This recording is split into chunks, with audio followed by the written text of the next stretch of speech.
The revolution will be televised, so let's keep this relevant. Chosen views from the skies, cause the chosen one was heaven sent. Hell bent on changing lives, changing minds, and changing views. Take a journey through the eyes of a visionary, a realer version of the news. Once again, it's Kevin Burnham, aka the Chosen One, coming to you from anywhere in America.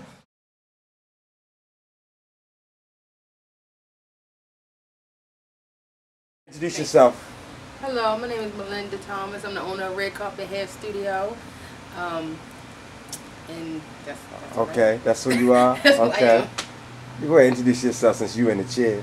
My name is Tawanda Miller, and I'm a client of Melinda, have been for the last 6 years. Okay, that's awesome. That's awesome. You know, and Ms. Thomas, so as I go into, through the eyes of a visionary, see, what I want to do is showcase people, and not just people of color, but since I am a black person, I am African American, showcase people doing positive things, because a lot of times we have these images of people doing everything other than positive things, because we get images of guys being looters, and look at the news and it's like 30 minutes worth of 28 minutes worth of sad stories and maybe one hope story. So I believe that a visionary is somebody who steps outside of their own comfort zone and have, what we call in the spiritual and religious base, we call faith. Yes. Okay.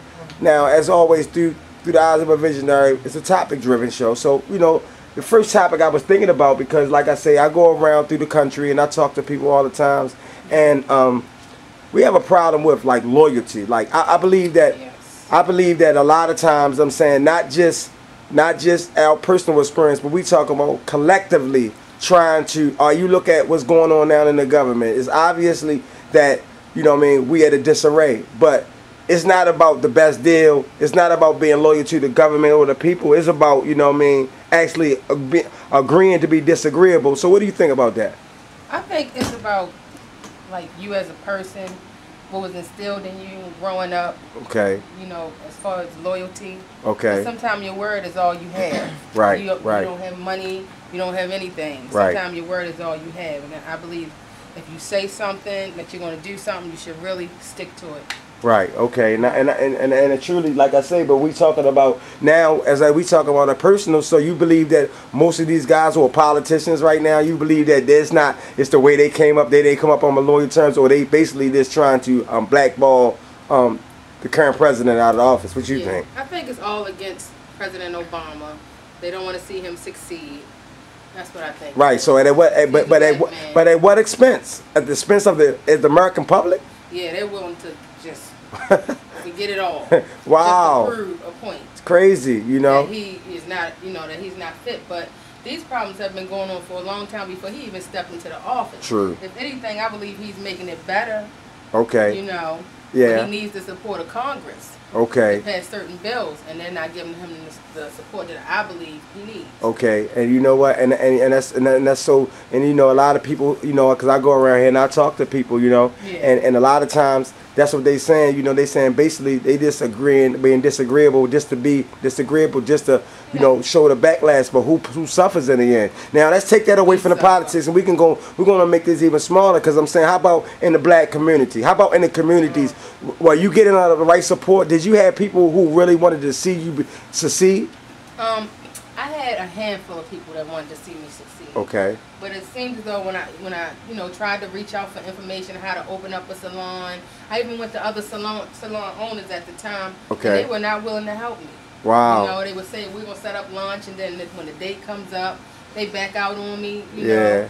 I even had somebody in my family that told me, hey, why would you quit a government job at the post office and do hair? You're not going to make as much money. Wow. But what I told them is, I have a gift from God, and no matter what job that I had, it just seemed like it wasn't good enough. I was in the military. I was a correctional officer. Right. I worked at the post office. Right. And I would just meet people and take them home and do their hair. Right. Right. So I said, why not do it full time? Right. It's something that I love, and I feel confident doing it. And when I didn't do it, it was like a burning desire. I had to do it. I definitely can relate, and that's really so powerful, because listen, they talk about a lot of times, and it's not really the people, but a lot of times they so brainwashed in themselves, because that's what visionaries do. So you got to realize this is the importance up through the eyes of a visionary. A lot of times people don't have the courage to do these things. You know what I mean? So when you stepped out, mind you, listen, this is what type of jobs you said you had, because I'm listening to you, and it's really interesting. You work for the government, okay, corrections, which is a state job, right, and you was also in the military. Yes. Yet it was a pull in you and a strong burning desire to do things, because even in those capacities, you still was finding yourself taking people home and doing their hair. Yes. Wow. Meeting people and doing their hair. So that means that, I see, now I'll take that same subject matter, and I love that, because, you know, somebody going to be looking at this show, you know, whoever going to look at it, and they going to have a dream, and a lot of times, you know what I found out about dreams, that everybody don't able to nurture your dreams, because the same way when you go to sleep at night and you dream about Denzel Washington, right?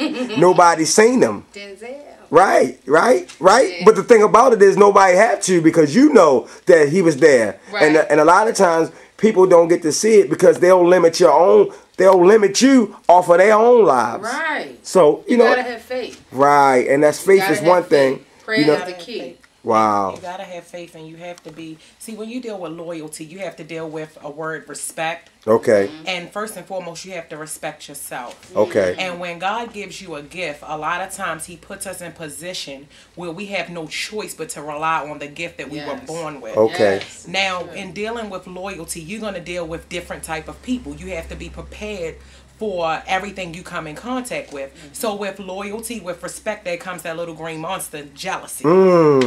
So and it's sad, because it's basically within our black communities. We cannot stand to see someone go above and beyond. Why? Because we didn't do it ourselves. Wow.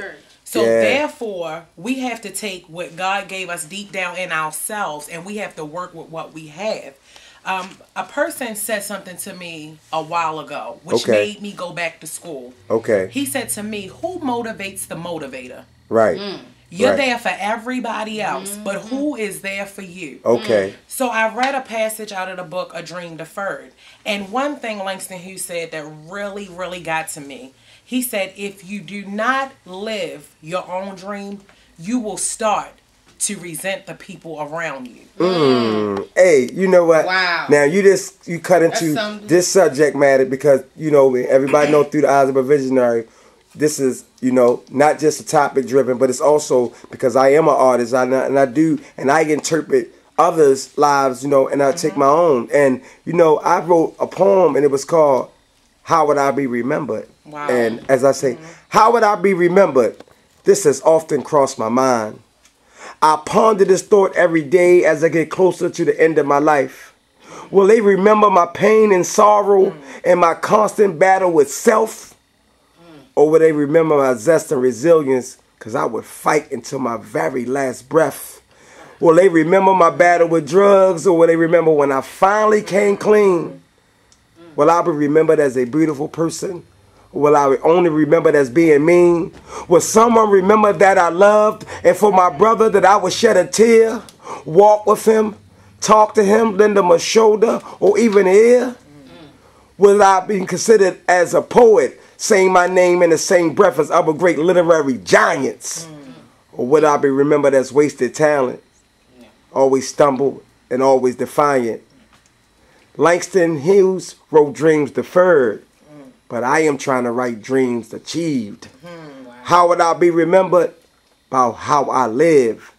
So the rest of this is up to me. See, because at the end of the day, a lot of times we go through this life and we be trying to please to other people, but the final it is, the reality of it is we have to please to what God is, and we know that the burning desire that lives inside of us is the God present. And a lot of times people are so afraid of that, and they hear God, they'll think spooks, and they'll think spirits, and they'll think this, and we talk about just the basic connection with the Most High in ourselves, you know. So like you said, Melinda, you could not deny that was in you, even in any capacity, you know. And it's so deep that we think like that, you know. So as we go into the second part of this, you know what I mean, because we're talking about loyalty, but what happens when someone is all unloyal? What happens, we call this betrayal. And that word betrayal, because listen, we go back to the population. If you're treating the population off a personal vendetta. We talking about the United States government. We talking about government. We just using this as a backdrop from what we talking about. I'm saying that if the people are the most precious commodity and the people gonna suffer if you don't make a deal, shouldn't you want to be making a deal? Yes. It shouldn't be because you like one man or not like any person. I mean, so it's bigger than that. So what's your opinion on betrayal?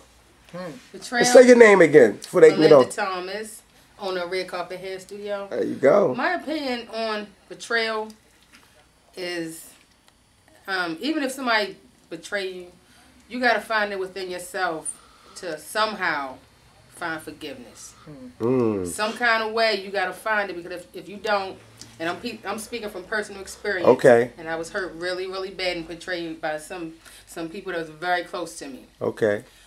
But I came to realize that I have to find forgiveness some kind of way within myself. Because if I don't forgive them, then God won't forgive me. Right. Then I'll be blocking my blessings. Right. And I don't want to do that. Right. And you know what? You know, and it's so powerful that you said that, you know, and that cuts into what the third topic was going to be about. But, you know, because a lot of times in betrayal, when you're dealing with betrayal, you know, like I say, a lot of times before, in order to be betrayed, you had to believe in something.